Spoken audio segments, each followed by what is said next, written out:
जैसे Israel सिकाया Gaza में, उस तरीके से हमारी भारत की 100 करोड़ हिंदू। আজ পশ্চিমবঙ্গের জন্য এক ঐতিহাসিক দিন। এদিকে শুভেন্দু অধিকারীর বাংলাদেশিদের আক্রমণ করে বলা সেসব বয়ানের বাস্তবায়ন কতটুকু হবে তা যদিও সময়ই বলে দিবে। তবে মমতা বন্দ্যোপাধ্যায়ের টানা চতুর্থ মেয়াদে ক্ষমতায় থাকার স্বপ্ন ভেঙে যাওয়ার সাথে সাথে বাংলাদেশের জন্য এক নতুন সম্ভাবনার দ্বার খুলেছে বলে বিশ্লেষণে উঠে এসেছে। কারণ দীর্ঘ ১.৫ দশকেরও বেশি সময় ধরে তিস্তার পানির ন্যায্য হিস্সা থেকে বাংলাদেশকে বঞ্চিত রাখার মূল কুশীলবদের তালিকায় এই মমতা দিদি ছিলেন প্রথম সারিতে। বিশ্লেষণে দেখা যায়, তিস্তার পানি বন্টন নিয়ে ভারতের কেন্দ্রীয় সরকার ও পশ্চিমবঙ্গের রাজ্য সরকারের মধ্যে বিরোধ দীর্ঘদিনের। ২০১১ সালে ভারতের তৎকালীন সরকার তিস্তার পানি বন্টন চুক্তির একটি খসড়ায় সম্মত হয়েছিল, কিন্তু মমতা বন্দ্যোপাধ্যায় সেই চুক্তি স্বাক্ষর আটকে দেন। পানির সংকটের যুক্তি দেখিয়ে তিনি এরপর থেকে ধারাবাহিকভাবে যে কোনো পানি বন্টন চুক্তির বিরোধিতা করে আসছিল।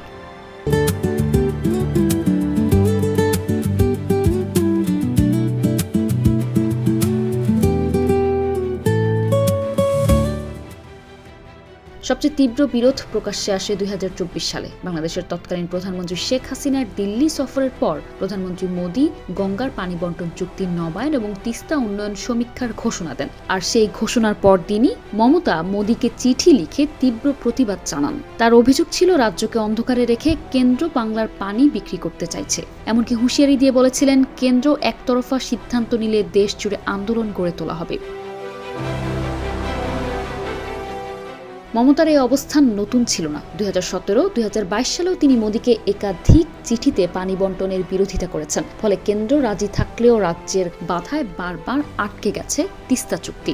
ইন্টারন্যাশনাল ক্রাইসিস গ্রুপের বিশ্লেষণে বলা হয়েছিল, বিজেপি যদি পশ্চিমবঙ্গ জেতে তাহলে তিস্তা চুক্তির পথে সবচেয়ে বড় বাধাটি দূর হয়ে যাবে। এখন কেন্দ্র ও রাজ্য উভয় জায়গায় বিজেপি ক্ষমতায়, ফলে পানি বন্টন নিয়ে কেন্দ্র রাজ্য দ্বন্দ্বের অবসান হওয়ার সম্ভাবনা তৈরি হয়েছে।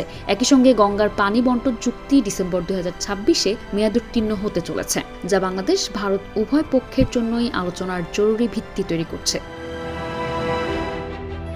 তবে বিশ্লেষকরা সতর্কও করছেন, পশ্চিমবঙ্গে মমতা না থাকলেও স্থানীয় পর্যায়ে পানি ভাগাভাগির বিরুদ্ধে জনমত এখনও শক্তিশালী।